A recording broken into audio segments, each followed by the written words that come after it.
किसकी भक्ति है? जय गायक भगवान। कौन गाने वाला है? विशाल का। आत्मज्ञान बिना हम कषाय की होली खेलते रहते हैं, लेकिन मुनिराज वन में कैसी होली खेलते हैं आज हम देखते हैं साथ में।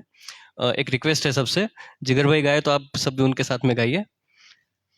होली खेले मुनिराज शिखर वन मेरे अकेले वन में मधुवन में। होली खेले मुनिराज शिखर वन मेरे अकेले वन में मधुवन में। मधुवन में आज मची रे होली मधुवन में। मधुवन में आज मची रे होली मधुवन में। चैतन्य गुफा में मुनिवर बसते, चैतन्य गुफा में मुनिवर बसते। अनंत गुणों में केली करते, अनंत गुणों में केली करते। एक ही ध्यान रमायो वन में मधुवन में। होली खेले मुनिराज शिखर वन मेरे अकेले वन में मधुवन में। ध्रुव धाम दे की धून लगाई, ध्रुव धाम दे की धून लगाई। ध्यान की थक थक ध्रुव धाम की धुनी 3 बार बोलो। ध्रुव धाम दे की धून लगाई, ध्रुव धाम दे की धून लगाई। ध्रुव धाम दे की धून लगाई। ध्रुव धाम दे की धून लगाई। ध्यान की धक धक अग्नि जलाई, ध्यान की धक धक अग्नि जलाई। विभाव का ईंधन जलाए वन मेरे मधुवन में। होली खेले मुनिराज शिखर वन मेरे अकेले वन में मधुवन में। अक्षय घट भरपूर हमारा, अक्षय घट भरपूर हमारा। अंदर बहती अमृत धारा, अंदर बहती अमृत धारा। पतली धार न भाई मन में मधुवन में। होली खेले मुनिराज शिखर वन मेरे अकेले वन में मधुवन में। हमें तो पूर्ण दशा ही चाहिए, हमें तो पूर्ण दशा ही चाहिए। सादी आनंद का आनंद लहिए, सादे अनंत का आनंद लहिए। निर्मल भावना भाई मन में मधुवन में। निर्मल भावना भाई वन में मधुवन में। होली खेले मुनिराज शिखर वन मेरे अकेले वन में मधुवन में। पिता झलक जो पुत्र में दिखती, पिता झलक जो पुत्र में दिखती। जिनेन्द्र झलक मुनिराज चमकती, जिनेन्द्र झलक मुनिराज चमकती। श्रेणी मांडी पलक छिन में मधुवन में। हे श्रेणी मांडी पलक छिन में मधुवन में। होली खेले मुनिराज शिखर वन मेरे अकेले वन में मधुवन में। नेमिनाथ गिरनार पे देखो, नेमिनाथ गिरनार पे देखो। शत्रुंजय पर पांडव देखो, शत्रुंजय पर पांडव देखो। केवल ज्ञान लियो है छिन मेरे मधुवन में। हे केवल ज्ञान लियो है छिन में मधुवन में। होली खेले मुनिराज शिखर वन मेरे अकेले वन में मधुवन में। बार बार वंदन हम करते, बार बार वंदन हम करते, बार बार वंदन हम करते, बार बार वंदन हम करते, शीश चरण में उनके धरते, शीश चरण में उनके धरते, शीश चरण में उनके धरते, शीश चरण में उनके धरते, भव से पार लगाए वन में मधुवन में, बोलो भव से पार लगाए वन में मधुवन में, होली खेले मुनिराज शिखर वन में, अकेले वन में मधुवन में, होली खेले मुनिराज शिखर वन मेरे, अकेले मन मेरे वन में, मधुवन में आज मची रे होली, मधुवन में, मधुवन में आज मची रे होली, मधुवन में। सच्चे निग्रंथ मुनिराज की ऐसी दशा होती है। सच्चा मुनिराज तो यही होते हैं कि आत्मज्ञान के बाद जब अंतर परिणति स्वभाव में लीन होती है, प्रचुर स्व संवेदन में रहते हैं, उनको देह का मोह नहीं होता है और कोई परिग्रह होता नहीं है, निग्रंथ होते हैं वो मुनिराज, वही निजरा करके मोक्ष में जाते हैं। तो होली खेलने की अपने को भी, होली के दिन आ रहे हैं ना, हैं? तो अपने होली के दिनों में होली खेलेंगे ना, कौन सी कलर वाली हैं? ध्यान की, वाह वाह, ध्यान की होली खेलेंगे मधुवन में, अपन ज्ञान वन में, आत्मवन में, सब अपने ध्यान रुचि बढ़ाना बस। ऐसी मुनिराज दशा को वंदन करके अपूर्व अवसर ऐसा भी मेरा कब आए कि मैं भी निग्रंथ बनकर ऐसे मधुमन में जाके मेरा ऐसा बस मैं भी ध्यानस्थ लीन हो जाऊं और सर्व कर्म क्षय करके मोक्ष पाऊं। भावना करो। सच्चे मुनिराज अनंत बार बने नहीं है, एक बार तो बने, अनंत काल में एक बार भी सच्चा मुनिपना नहीं आया है। अभी सच्चा मुनिपना पाके मोक्ष में जाना, बस एक ही लगन, एक ही धुन। संत साधु बन के विचरूं, वो घड़ी कब आएगी, चल पड़ू में मोक्ष पंथ पे, वो घड़ी कब आएगी, संत साधु बन के विचरूं, वो घड़ी कब आएगी। भावना करना, सम्यक दर्शन, और सम्यक दर्शन के बाद सम्यक दृष्टि की ये भावना होती है। सम्यक दर्शन के पहली भावना सम्यक दर्शन की, और दूसरी भावना पे सम्यक दर्शन होने के बाद संयम समाधि की बात जो आ रही है, ये संयम की भावना है। तो अपने को भी संयम तो लेना ही है, क्योंकि संयम बिना केवल ज्ञान नहीं है, आत्मज्ञान बिना संयम नहीं है। आत्मज्ञान पहले जरूरी है और आत्मज्ञान आने के बाद संयम जरूरी है। संयम आएगा तो केवल ज्ञान होगा, मोक्ष होगा। तो मोक्ष मार्ग में अपने तो आगे बढ़ना ही है, आगे बढ़ के पूर्णता तक पहुंचना है, परमात्मा बनना है। तो ये बहुत अच्छी भक्ति थी और इसी भावना भाए अपन पहले सम्यक दर्शन जिस होना है सम्यक दर्शन की, और सम्यक दर्शन के बाद मुनिराज की भावना भाते रहना। बहुत अच्छा। आगे क्या प्रोग्राम है? अच्छा, बोलने वाले हैं, क्वेश्चन आंसर है, लेकिन जो थोड़ा बीच में कुछ बोलने वाले का 2-4 जन है। क्वेश्चन तो बहुत आया इधर।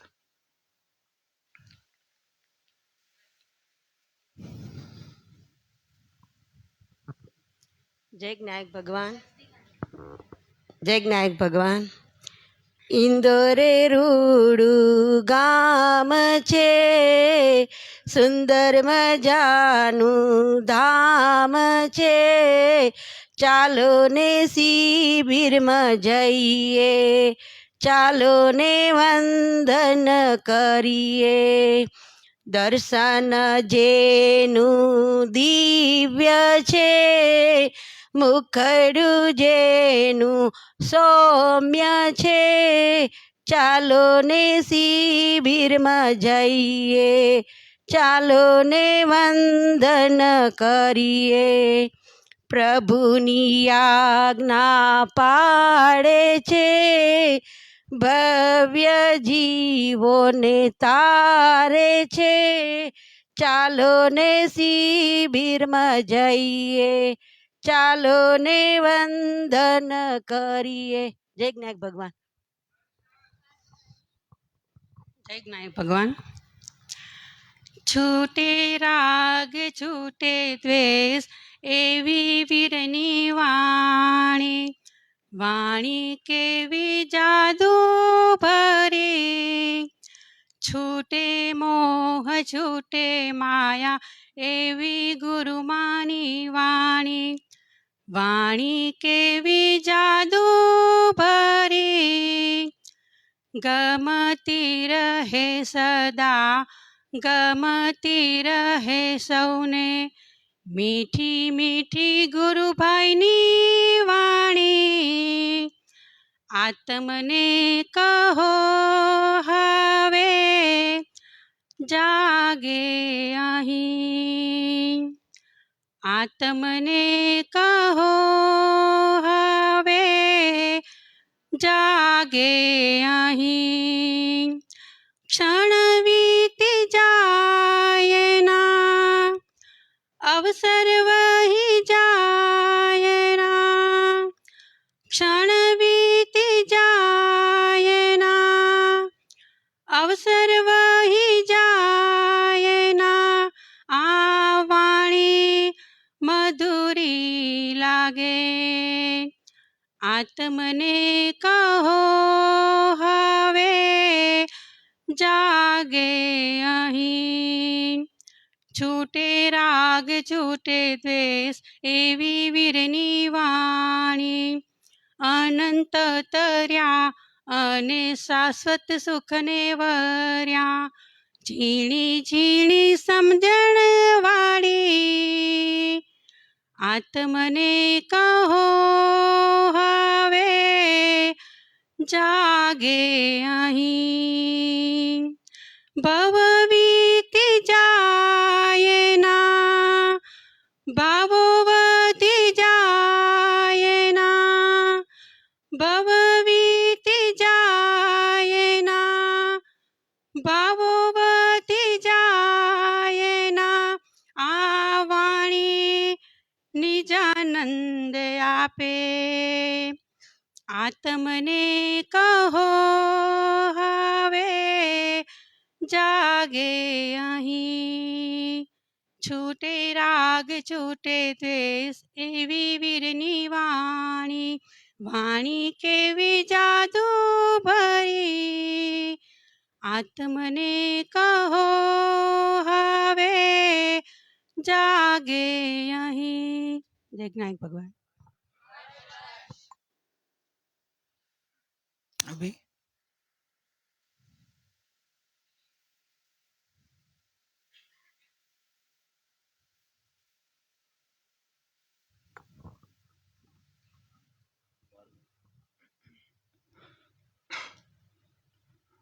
जय ज्ञायक भगवान.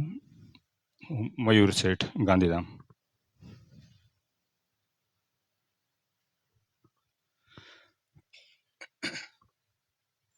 પૂજ્ય ગુરુભાઈના સાનિધ્યમાં 3 દિવસની શિબિર પૂરી થઈ રહી છે, ત્યારે અમારા પ્રત્યે તેમનો ઉપકાર શબ્દોથી વર્ણવવાને હું અસમર્થ છું. વસ્તુનું સ્વરૂપ આપે આજે સુગમ કરીને બતાવ્યું. તે ઉપકારનો પ્રત્યુપકાર પોતાના સ્વરૂપને અનુભવીને જ વાળી શકાય તેમ છે, તો શીઘ્રથી શીઘ્ર પુરુષાર્થ કરી નિજ સ્વરૂપને પ્રાપ્ત કરશું, એવી મંગલ ભાવના. ઇન્દોર શિબિર સંઘવી પરિવારે જે આયોજન શિબિરનું કરેલ, તેમને ખૂબ ખૂબ ધન્યવાદ. જય જ્ઞાયક ભગવાન. हर्ष हर्ष हर्ष हर्ष हो गया. अभी वो प्रश्नोत्तरी में क्वेश्चन आया तो वो लेना है कि क्वेश्चन.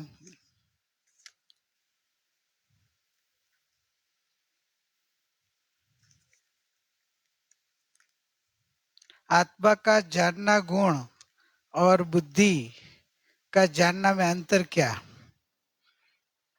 आत्मा का जो जानना गुण है वो तो आत्मा का स्वभाव है, और जो बुद्धि है वो ज्ञान गुण का परिणमन है, लेकिन वो परलक्षी परिणमन है, उसको बुद्धि बोलते हैं। इंद्रिय और बुद्धि का सहारा जो लेके ज्ञान पर को जानता है तो वो इंद्रिय ज्ञान है, परलक्षी ज्ञान है। तो ज्ञान जानने के रूप परिणमता है, तब स्वलक्षी जो परिणमन हो जाए तो अतीन्द्रिय हो जाता है, वो आत्मिक ज्ञान कहलाता है। और पर को जानता है तो बुद्धि इंद्रिय ज्ञान होता है।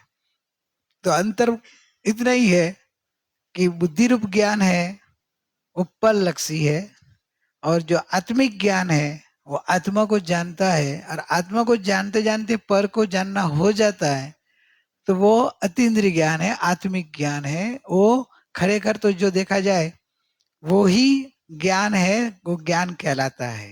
जो मति ज्ञान और श्रुत ज्ञान बोलते हैं ना, तो मति ज्ञान और श्रुत ज्ञान ज्ञानी को ही होता है। अज्ञानी को क्या होता है?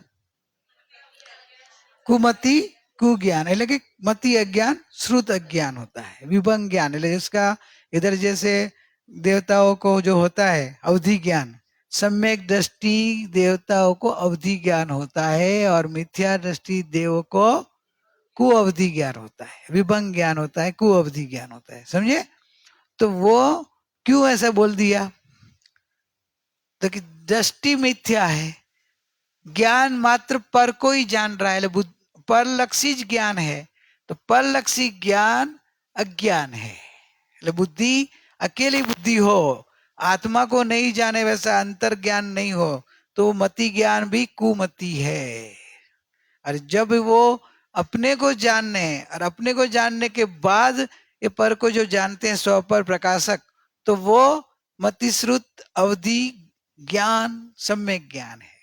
ये फर्क है, समझ में आया? तो अभी आपका बुद्धि तो है, जिसने प्रश्न किया, तो अभी आप में बुद्धि को अपने में जानने में लगा दो, तो आपका अज्ञान में से सम्यक ज्ञान हो जाएगा, नहीं तो अज्ञान कहलाता है।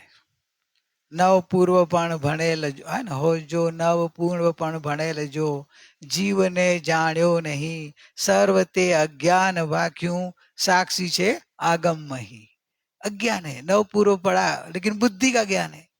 बुद्धि का ज्ञान मात्र पर को, शास्त्र के ज्ञान को जानता है, अपने को नहीं जानता। आत्मा के बारे में जानता है, आत्मा को नहीं जानता है। कितना फर्क रह गया धीरू भाई? आत्मा को जानता नहीं है, आत्मा के बारे में सब मालूम है। धीरू भाई के बारे में सब मालूम है, लेकिन सामने धीरू भाई आ जाए तो पहचान नहीं पाएगा। क्यों? कि मैंने धीरू भाई के बारे में जाना है, धीरू भाई को नहीं जाना है। तो आप सामने आएंगे ना, तो भी मैं बोलूंगा अरे धीरू भाई तो ऐसे होते, धीरू भाई का ऐसे, तो आपको हंसी आएगी कि बात जिसकी करे वो तो मैं हूं, लेकिन क्या करेंगे, उसने मेरे को पहचाना नहीं है। ऐसे ही होता है। आत्मा के बारे में जाने, आत्मा तो क्या आत्मा में सुख है, आत्मा तो आनंद की मूर्ति है, आत्मा को एक बार जान लिया, अरे उसको भगवान, वो तो भगवान आनंद आनंद गुणों से भरा हुआ है, वो आत्मा को जानो, आत्मा को जानो, आत्मा जान लिया, सब जान लिया, आत्मा ने जाना उसका सब कल्याण हो जाएगा, आत्मा को प्रथम आत्मा को जानना। ऐसा उपदेश बोध बताते भी है ना, उपदेश बोध लेते भी है, लेकिन जिस आत्मा की बात कर रहे हैं, जो आत्मा को जानने को बात कर रहा है, वो तो स्वयं खुद है, खुद तो आत्मा है ना, आत्मा को जानने को बोल रहा है, तो अज्ञान हो गया। अरे रे रे, इतना नव पूर्व का ज्ञान भी अज्ञान। इतना क्यों? कि जो जीव तत्व की, जो शुद्धात्मा की, जो परमात्मा की बात कर रहा है, वो परमात्मा मैं हूं, ऐसा अंतर्मुखी हुआ नहीं, स्वसंवेदन अनुभव नहीं किया। इतना फर्क है बुद्धि का ज्ञान। और पूछे ना अंतर क्या, तो कितना फर्क है। જ્યારે ધ્યાનમાં હોઈએ ત્યારે કે મારું જ્ઞાન જ જણાય છે, ત્યારે બેકગ્રાઉન્ડમાં જે છે તે કે જે વિચાર આવ્યા તેની સાથે અને મારું જ્ઞાન છે તે બંને પર્યાય અલગ અલગ છે કે એક જ પર્યાયમાં થાય છે? હા, બસ સરસ પ્રશ્ન છે. ધ્યાનમાં હોય કે જાગૃત અવસ્થામાં હો, બરાબર समझने जैसा है। ज्ञान है वो जानना है, वो ज्ञान गुण की पर्याय का कार्य है। और विचार है वो मन का परिणमन है। मन है वो चारित्र मोह की परिणमन है। मन का जो परिणमन है ना, वो ज्ञान गुण का परिणमन नहीं है, चारित्र का परिणमन है। चारित्र मोह रूप है, अभी मिथ्या चारित्र रूप है। सम्यक चारित्र जब हो जाता है तब मन पामे विश्राम, मन से एकता टूट जाती है। तो मन अभी इसलिए आपका जो बार बार कंप्लेन आती है ना, तो आपको इसलिए बराबर समझाते हैं कि भाई आप जानने वाला है, आपका उपयोग जो है ज्ञान दर्शन जानना देखना, वो ज्ञान और दर्शन गुण का कार्य है। और सोचना विचार आदि आते हैं, विकल्प आते हैं, तो वो है मन का परिणमन। और ज्ञान में सुबह जो प्रश्न एक आया था, कभी ध्यान भी कर रहे हैं ना, अभी ये जो एसी चल रहा है तो गर्र आवाज भी आता रहता है, तो वो आवाज भी पता तो चलता है बैकग्राउंड में। तो कि वो ज्ञान की स्व पर प्रकाशकता की बात आई कि भाई वो स्व पर प्रकाशकता होने से वो एक डिस्टर्बेंस बीच में, अभी लक्ष्य में ले तो डिस्टर्बेंस है, और जो ज्ञान में देखे तो कि मेरा ज्ञान है, बस उसको ज्ञान रूप देखे तो आकुलता नहीं होगी कि ज्ञान है, मेरा ज्ञान में पर प्रकाशक ज्ञान में इसका प्रतिभास हो रहा है, और मेरा तो ज्ञान ही जानने में आ रहा है। मैं तो ज्ञायक हूँ, मैं तो जानने वाला हूँ, मैं तो जानने वाला हूँ। ऐसे अपने और झुक जाए तो थोड़ी देर में पता भी नहीं चलेगा कि ये आवाज आ रहा था वो कहाँ गया। तो क्या आवाज तो आवाज में रहेगा, लेकिन आपका लक्ष्य छूट जाएगा। तो ये विचार आदि जो आते हैं, विचार होते हैं वो मन का परिणमन है। और ये पर का इंद्रिय ज्ञान में कोई शब्द सुनाई दे, वो ज्ञान की पर प्रकाशकता है। એટલે विचार भी आपको जानने में आएगा।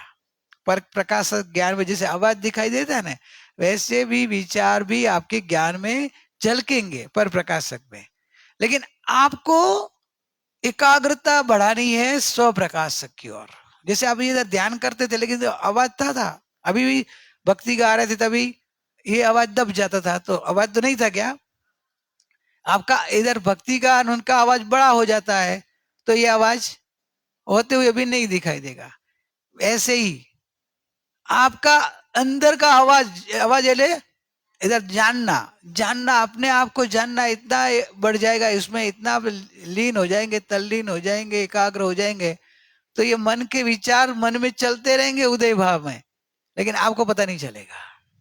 એટલે आपको न मन को हटाना है, न मन को प्रेस कर रहा है, आपका लक्ष्य हटाना है। क्या करना है? दूर लक्ष्य करना है, उसकी तरफ लक्ष्य नहीं देना है, और अपने और लक्ष्य करते जाना। मैं हूं, मैं जाननहार हूं, मैं गायक हूं। तो विचार आया ना, तो कि विचार को जाना किसने? ज्ञान ने। तो ज्ञान प्रसिद्ध हुआ कि विचार प्रसिद्ध हुआ? आपकी ओर से देखो तो ज्ञान प्रसिद्ध हुआ, विचार की ओर से देखोगे तो विचार प्रसिद्ध हुआ। अभी आप अपनी ओर से देखो ना कि मेरा ज्ञान प्रसिद्ध हुआ। ज्ञान प्रसिद्ध हुआ, वो ज्ञान किसको प्रसिद्ध कर रहा है? गायक को प्रसिद्ध कर रहा है ना, बराबर ना? तो आप तो गायक ने समझे कि तेरा कोई व्यापारी है, व्यापारी का अकाउंटेंट तेरे घर दुकान में पेमेंट करने को आया, तो वो पेमेंट करने आया है। पेमेंट किसका आया बोलेगा तू? तू बोले कि व्यापारी का पेमेंट आया, पर व्यापारी तो है नहीं,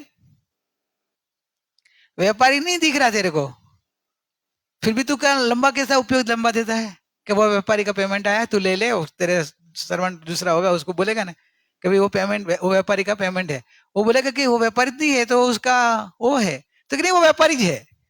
वैसे विचार से जानने वाला ज्ञान है, वो ज्ञान किसका है? गायक का है। तो ज्ञान आपको लक्ष्य में आया, तो आपको लक्ष्य में क्या लेना है? गायक है, गायक है, गायक हूं। तो अभी आपको विचार में भी आपको धीरे धीरे गायक दिखेगा, विचारों तरफ लक्ष्य छूट जाएगा, विचारों भी आपके गायक को झुका देगा, मैं गायक हूँ, मैं गायक हूँ, मैं गायक। इस तरह अभ्यास करना। तो ये अभ्यास ऐसे करना है। पर्याय दोनों अलग अलग, तो दोनों गुण की अलग अलग पर्याय है, इसलिए आपको कोई प्रॉब्लम नहीं है। आपकी ज्ञान गुण की पर्याय है, ज्ञान में आप अंतर्मुखी हो जाओ, मन को हटाना नहीं हो, उसके तरफ लक्ष्य हट गया ना तो आपको पता भी नहीं चलेगा। ये समझ में आया? ये प्रैक्टिकल है इसलिए पूछ रहा हूं, समझ में आ गया? नहीं तो प्रश्न करो, ध्यान पहले प्रश्न समझाना है ना, समझ। माइक दो भाई बहन जी को।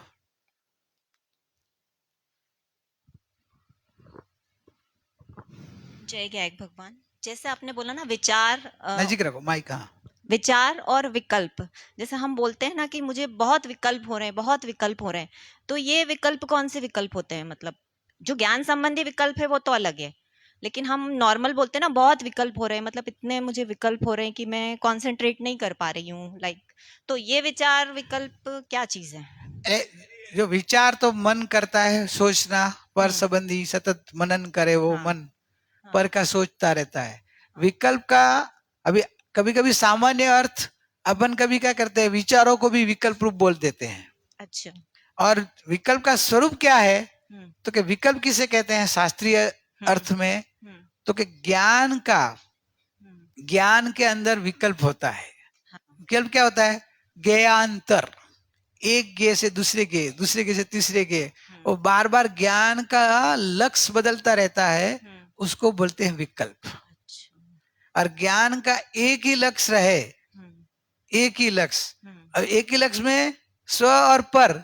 अभी कभी कभी वो बोलते हैं ना, कभी मैं तो एकदम पढ़ाई में इतना मग्न हो गया था कि मेरे को टाइम का भान नहीं रहा, तो वो एक इधर पर लक्ष्य में भी एकाग्र हुआ, पर में एकाग्र, तो उसको दूसरा भान नहीं रहता है। वास्तव में निर्विकल्प नहीं हुआ है। निर्विकल्प होता तो अंतर में चला जाता, अंतर में त्रिकाली ध्रुव के आश्रय में ही निर्विकल्प होता है। लेकिन ये में उपयोग जब ज्ञान लग जाता है, तो दूसरे जो ज्ञानतर होना था नहीं, एक ही गिने में उपयोग सतत रहता है, पर गिने में, तो वो है विकल्प, क्योंकि पर में है, पर उसके विकल्प बहुत शांत दिखाई देता है उसका, क्योंकि भाई दूसरा मेरे को पता ही नहीं चला, मैं आज इतना मग्न हो गया पढ़ाई में, तो वो परलक्षी विकल्प पर शांत होते हैं दूसरे विकल्प। और अभी जब आप गायक की ओर झुक जाएंगे, तो शुरुआत में तो गायक हूँ, जानने वाला हूँ, ऐसे विकल्प रहेंगे। फिर जब आप गायक के ऊपर एकाग्र हो जाएंगे, और जब गायक के ऊपर स्थिरता आ गई, तब आ जाएगा निर्विकल्प। मतलब सविकल्प से फिर निर्विकल्प में जाएंगे। स्विकल्प से बाद में फिर निर्विकल्प मतलब आएगा। निर्णय जब इसलिए होगा, स्वलक्षी परलक्षी, पहले सविकल्प दो होते हैं, स्वलक्षी स्विकल्प, अच्छा, परलक्षी स्विकल्प। तो परलक्षी में क्या होता है कि इसमें एकाग्र हो गए पर में, तो ये दूसरे विकल्प छूट जाएंगे, तो और फिर अपने मैं जानने आ रहा हूं, मैं गायक हूं, मैं अखंड हूं, ऐसे आप अंदर में जा रहे हो, तो स्वलक्षी सविकल्प दशा ही है, पर स्वलक्षी है क्योंकि आप अंदर झुक रहे हो। और ऐसे करते करते भाई मैं हूं, ऐसे करके आप स्थिर हो जाओ और एकाग्र हो जाओ उसको ही देखने में, उसको ही एक देखिए जानिए, रमी रहिए कठोर, समल विमल न विचारिए, यही सिद्धि नहीं और वस्तु विचार ध्यावते, मन पावे विश्राम। वस्तु का विचार करते करते आप ध्यान में चले गए, ध्यावते एकाग्र हो गए, लीन हो गए, तो मन चला गया, विकल्प संकल्प दोनों चला जाएगा, ना विकल्प रहेगा ना विचार रहेगा, और वो अनुभव वो तो निर्विकल्पता। निर्णय सविकल्प अवस्था में हाँ, ही होगा, ज्ञान का निर्णय सविकल्प में हाँ, होता फिर है। निर्विकल्प तक जाएंगे। पहले निर्णय होता है और सविकल्प दशा में होता है, लेकिन अंतर्मुख होकर, हाँ, अपनी ओर झुक के, समझे, हाँ, शास्त्र का सहारा लिया, वो पल के आधार से हाँ, विकल्प हाँ, है। आगम प्रमाण आते हैं ना, आगम प्रमाण और प्रत्यक्ष प्रमाण, तो आगम के आधार से जो निर्णय किया वो है आगम प्रमाण है, लेकिन परोक्ष है। जब आप अंतर्मुख होकर स्वभाव का लक्ष्य कर कर निर्णय करते हैं, वो आपका परोक्ष नहीं रहा, प्रत्यक्ष निर्णय हो गया, आपका निर्णय है सविकल्प जी। और जब अनुभव हो जाएगा तब प्रत्यक्ष प्रमाण पूरा हो गया। क्योंकि अनुभव बोलते हैं कि निर्विकल्प में ही होगा, क्योंकि आत्मा निर्विकल्प है, तो विकल्प से हम वहां नहीं जा सकते, पर भूमिका में यही होगा ना पहले। विकल्प से अभेद नहीं हो सकते, विकल्प से निकट जा सकते हो, उसके विकट से, समझे। और जब उसका स्वानुभव करना है तब निर्विकल्पता में ही होता है, लेकिन निकट जा सकते हैं। आपकी उपयोग जो बाहर में दूर था, वो नजदीक आने में मैं गायक हूँ, मैं यही हूँ, यही हूँ, यही हूँ, यही हूँ, यही हूँ, मतलब ज्ञान तो अब निकट आए, और ऐसे आते आते आते आते निर्विकल्प हो जाएंगे, अभेद हो जाता है। और प्रश्न बराबर समझ में आ गया? ये बराबर समझना हो कि आपका बहुत बार लोगों का प्रश्न होता है कि विचार बहुत सताते हैं, तो कभी विचार सताते नहीं, आप विचार को देखते हो इसलिए सताने का बोला जाता है। विचार केवल लक्ष्य नहीं करो, आप अपने को देखो ना, आप तो हो ना, विचार भी है ना, आप नहीं हो, विचार तो है, विचार विचार में है, विचार तो विचार में है ना, हे गेय गेय में ही, गे विचार तो गे है, तो गे गे में है, ज्ञान में गे नहीं है ना, तो विचार ज्ञान में नहीं आता है, तो आप में तो विचार थोड़े आ जाते हैं, तो क्यों घबराने का।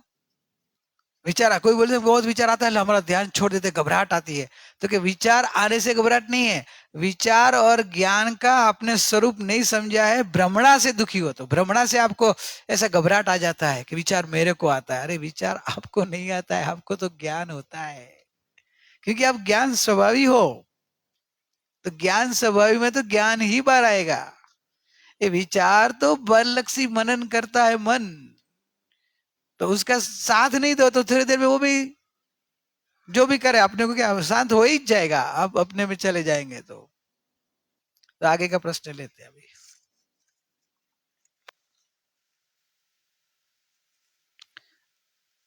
अगर दृष्टा अरूपी है तो उसे देख कैसे सकते हैं या सिर्फ अनुभव कर सकते हैं? ऐसे तो वो जवाब आ गया है, प्रश्न जिसने किया उनको फिर भी शॉर्ट में बता देता हूँ।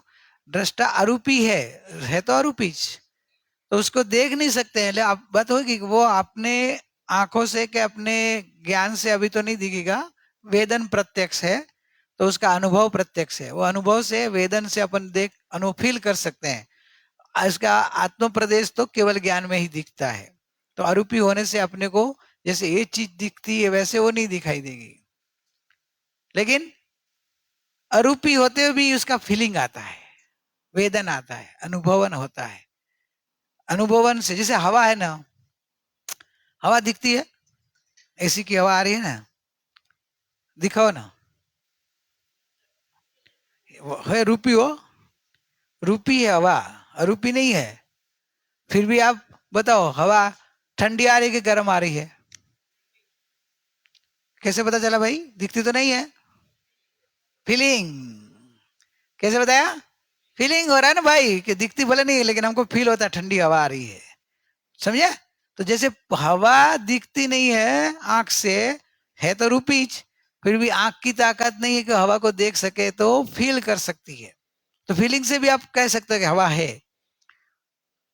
वैसे ज्ञान अरूपी है, लेकिन वो फीलिंग से अनुभव में आता है, फीलिंग से। आपका ज्ञायक आपको अनुभव में आएगा, बाजू में बैठे बहन का ज्ञायक आपको अनुभव में नहीं आएगा, लेकिन आपका ज्ञायक देखा है ना आपने, तो आपके ज्ञायक अनुभव करने से आप उनको भी आपके ज्ञायक देखने से आप बोले कि वो भी मेरे जैसा ही ज्ञायक है, ऐसा अनुमान प्रमाण कर सकते हो। लेकिन कब? पहले प्रत्यक्ष प्रमाण किया हो। तो आपके मुंह में शक्कर का स्वाद आया तो दूसरी शक्कर पड़ी है ना, कोई खा रहे तो उनको कैसा स्वाद आता होगा बोलो? तो आप ऐसा ज्ञान अनुमान से कर सकते हो, लेकिन उसको जो स्वाद आ रहा है उसका स्वाद आपको नहीं आएगा, वैसे उसका आत्मा आपको फीलिंग में नहीं आएगा, उसको फीलिंग उसका आएगा, वैसा है। लेकिन केवल भगवान को तो सबका आत्मा भी दिखता है, वो तो केवल ज्ञान है, पूर्ण ज्ञान है, तो आत्मा ही दिखता है, आपका फीलिंग भी दिखता है, सब दिखता है।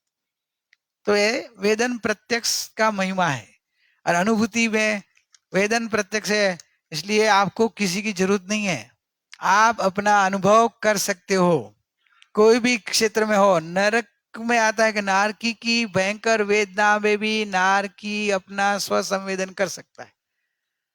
नारकी का जीव इतनी भयंकर वेदना में स्वसंवेदन करके अंदर उतर जाता है, सम्यक दर्शन करके बाहर निकलता है।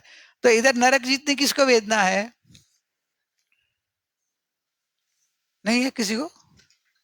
ओहो, अच्छा, नरक जितनी तकलीफ किसको है? वेदना नहीं हो तो प्रतिकूलता है, 10 प्रकार की आती है ना, आपको कोई प्रतिकूलता है? अच्छा, नरक से आपको कितना गुणी अनुकूलता है? तो क्या अनुकूलता ही अनुकूलता है उसके सामने, तो बराबर। तो नारकी का जीव कोई सब नहीं, कोई नारकी का जीव ऐसी वेदना में भी अंदर उतर सकते हैं, आत्मा का अनुभव कर सकते हैं। तो फिर तिर्यंज का जीव, उसके साथ अभी करो तो आप बोलोगे नरक का छोड़ो, अभी नरक का, तिर्यंज का जीव और आपका फैसिलिटी। तिर्यंज को अभी गर्मी लगी तो एसी मिलेगा? नहीं मिलेगा। उसको भूख लगी तो फोन करो, ऑनलाइन ऑर्डर, आ जाएगा उसको? है कोई खाना बेचारा कितना ढूंढेगा, कहाँ मिला तो मिला, और आपको तो घर में बनाने वाले नहीं तो भी ऑनलाइन ऑर्डर करो, हाजिर है। कितनी फैसिलिटी है, फिर भी वो तिर्यंच इतनी प्रतिकूलता में भी आत्मज्ञान कर सकता है, तो अपने को तो कितनी अनुकूलता है, तो आपको तो आत्मज्ञान, सब इधर आत्मज्ञान ही होना चाहिए, क्यों नहीं होता है? प्रश्न तो वो होना चाहिए ना, क्योंकि उनको इतनी प्रतिकूलता में हो जाता है, तो हमको तो अनुकूलता ही अनुकूलता है, हमको तो कोई इतना कोई प्रतिकूलता ही है ही नहीं, तो भी हमको आत्मज्ञान क्यों नहीं होता है? कि आप अनुकूलता को मेंटेन करने में, अनुकूलता को रखने में, अनुकूलता को बढ़ाने में ही उपयोग दे रहे हो। इसलिए आपका उपयोग है ना, उपयोग का दुरुपयोग कर रहे हो, आपका समय पूरा उधर ही जा रहा है। क्यों? पैसा क्यों कमाते हैं? अनुकूलता बनी रहे, बराबर ना? जो अभी फैसिलिटी है वो बनाई रखने लिए, मेंटेन करने के लिए भी कमा के रखना पड़ता है, रोज कमाना पड़ता है, क्योंकि खर्चा भी इतना है? तो और जो रहते हैं उससे अच्छे अच्छे घर में क्यों जाते हो? फैसिलिटी बढ़ाते हैं, अनुकूलता बढ़ाने का भाव रहता है, और अनुकूलता बढ़ाने के लिए ज्यादा कमाना पड़ेगा, ज्यादा कमाने के लिए ज्यादा, एक शब्द आता है शास्त्र में, बोलू? दुख लग जाएगा, जाने दो, नहीं नहीं दुख लग जाएगा यार, गद्दा मजदूरी करते हैं शब्द, शास्त्र में ऐसा लिया है ज्ञान, गद्दा मजदूरी, क्योंकि जरूरत नहीं है, फिर भी फैसिलिटी बढ़ानी है। अभी पहले एक छोटे फ्लैट में रहते थे, अभी बड़े बड़े बिल्डिंग में गए, बड़े बिल्डिंग में गए तो बिल्डिंग में तो बहुत सारे लेते हैं, चलो बंगलो में ले, बंगलो बनाने गए तो फैसिलिटी और बढ़ती गई, फैसिलिटी तो बढ़ी ना, भी स्वतंत्रता आएगी सब है? लेकिन लेकिन क्या बढ़ा? तो कि उसको मेंटेन करने में खर्चा बढ़ा, तो खर्चा बढ़ाने के लिए खर्चा बढ़ा, तो પછી कमाना बढ़ा, कमाना बढ़ेगा तो तुम्हारा जीवन, और पहले 6-7 घंटा काम करते होंगे, अभी तो कितना घंटा काम करते होंगे क्या मालूम? मतलब टाइम बढ़ेगा ना, धंधा बढ़ाएंगे, काम धंधा बढ़ाएंगे, एक धंधा करते एक साथ 3-4 धंधा करेंगे, एक जगह दिमाग लगता है 4 जगह दिमाग लगेगा, कितनी आकुलता बढ़ेगी, कितना, क्योंकि वो इसलिए सम्यक दर्शन नहीं हो रहा है, क्योंकि अपनी इधर भी शिविर में आते पहले पूछे व्यवस्था कैसी है, रहने की व्यवस्था पहले अच्छी होनी चाहिए, खाने की व्यवस्था अच्छी होनी चाहिए। अब ऐसे भी उधर जाएंगे, पूछेंगे कैसा था उधर, अरे बढ़िया था, खाना बहुत बढ़िया था, बहुत अच्छी व्यवस्था थी, तो दूसरा अरे रहने का तो बहुत अच्छा था, वही बताएंगे ना, बाद में क्या बताएंगे? सत्संग अच्छा था, लेकिन बहुत टाइम बिठाते थे, एक टाइम सुबह रख दे घंटा, शाम को 1 घंटा रख चलता था, ये तो जब भी 2-2 घंटा बिठा ही रखते, जब भी 2 टाइम 2-3 घंटा 2-3 घंटा, दिन का 7-8 घंटा तो हमको इधर बैठा के ही रखते थे, वो अच्छा नहीं था। और वो आत्मा परमात्मा की बात तो हमारे ऊपर से हवा में बाहर निकल जाती थी, वो तो पता ही नहीं चलता था, इसलिए वो अच्छा नहीं था। बाकी बाकी बाकी तो हाँ, क्या फैसिलिटी थी यार, मजा आ गई, क्या मजा आई? देखो जीव, मतलब इधर भी आता है तो फैसिलिटी की पहले चिंता करता है, चिंता करते हैं कि नहीं अपन, फैसिलिटी बराबर होनी चाहिए। कल अपन ऐसे फैसिलिटी बिना किसी भी रख दे ऐसी जगह रख दे जंगल में, है? खुले में रहने का मच्छर भी रहेगा, खाने में तो के खाने में जो भी वो पत्ते रहते वो पत्ते में खाना का, नहाने का पानी नहीं मिलेगा, मुनिराज के साथ में जैसे रहना, मुनिराज जैसी दशा में जाना हो तो नहीं, वो तो भाई तो नहीं, अभी नहीं, ऐसी हमारी दशा नहीं, हमको पूरी फैसिलिटी हो तो हम आएंगे। એટલે अपनी अंतरंग प्रधानता है ना, समझ में आ रहा है क्या? अनुकूलता में सुख बुद्धि है, और अनुकूलता मेंटेन करना, अनुकूलता को जल्दी प्राप्त करना, अनुकूलता ज्यादा बढ़े, उसमें ही उपयोग ज्यादा रहता है। इसके अनुकूल भी जो साधन करना पड़े सब करता है, और अनुकूलता में थोड़ी प्रतिकूलता आ जाएगी तो सबसे ज्यादा पहले दुखी वो होता है। 2 दिन तो बहुत अच्छा था, लास्ट दिन में कोई तकलीफ हो गई ना, बराबर कोई आपकी अनुकूलता चली गई तो वो हो जाएगा, लास्ट दिन में बहुत तकलीफ हो गई, मैं तो बहुत दुखी हो गया, क्या हो गया, तो कि सब बराबर था लेकिन कुछ गड़बड़ हुई गई हो, तो वो चलेगा, वो सब वो 2 दिन का भी अनुकूलता का वो भूल जाएगा, एक थोड़ी प्रतिकूलता आई ना वो ज्यादा बड़ी हो जाएगी। इतने अपनी चेतना ये मोह भाव से छूटकर अरूपी चैतन्य की ओर जा नहीं सकती है। अनुकूलता प्रतिकूलता चित्त समगणे, किसमें सुना था आपने, सुनाओ क्या बताया था उसमें, पहला शब्द क्या है, पहला शब्द क्या है,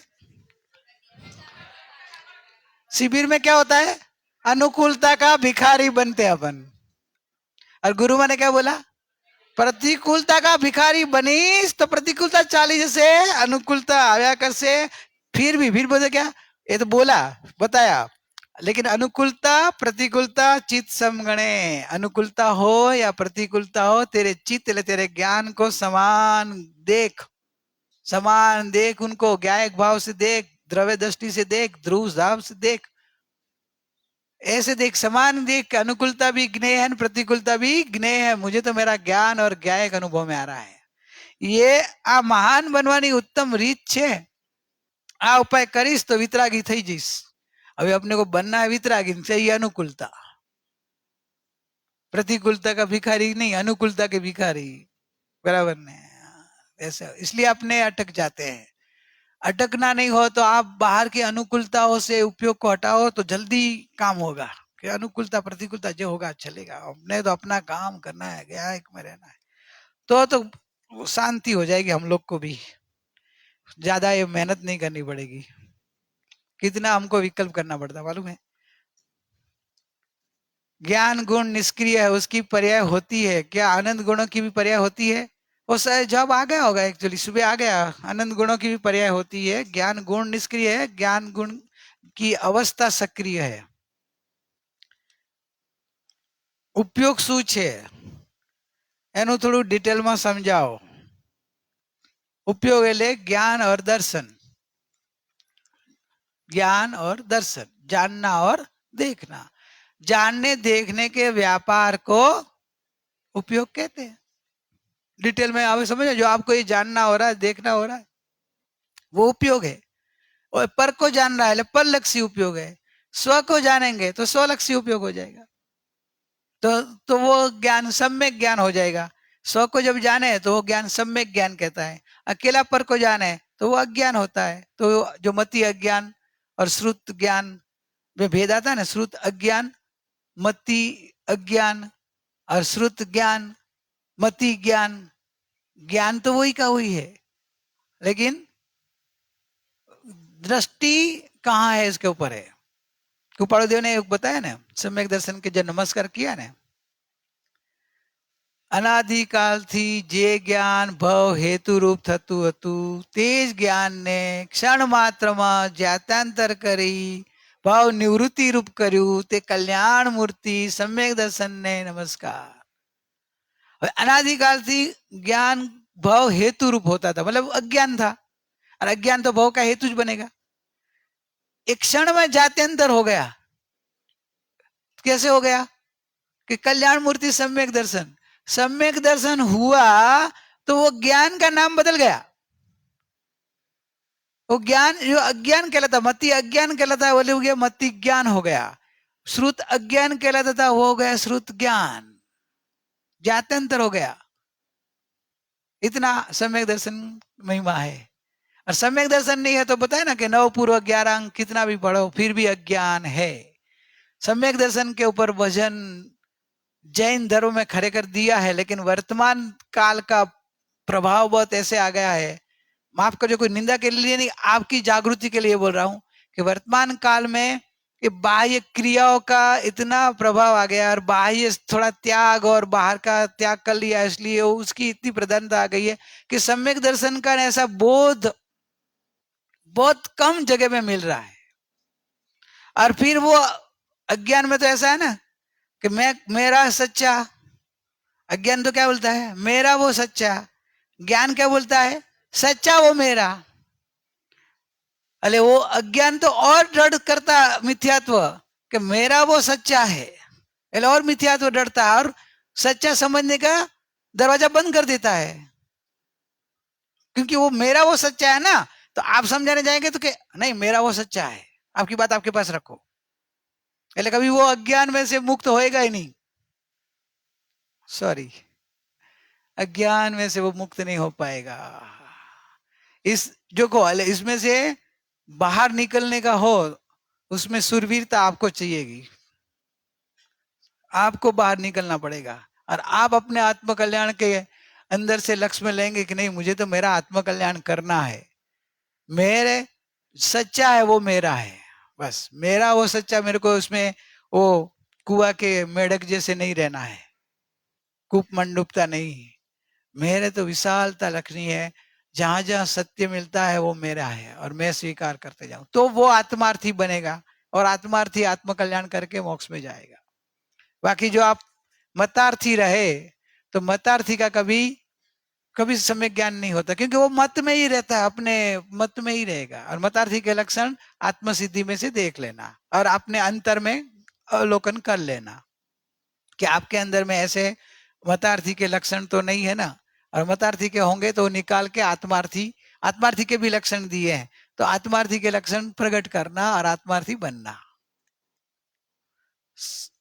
वो भी दूसरा है, वो थोड़ा बाद में लेते हैं, टाइम तो हो जाए यार, यार शाम को लेंगे, एक प्रश्न अधूरा रहेगा, समय का प्रॉब्लम आता है।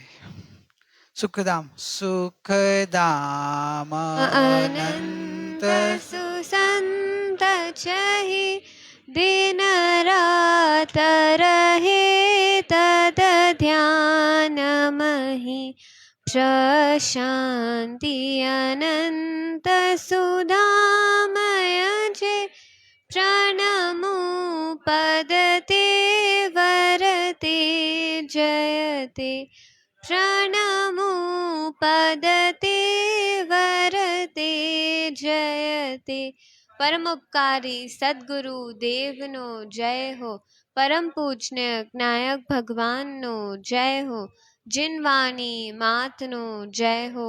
ओम शांति शांति शांति।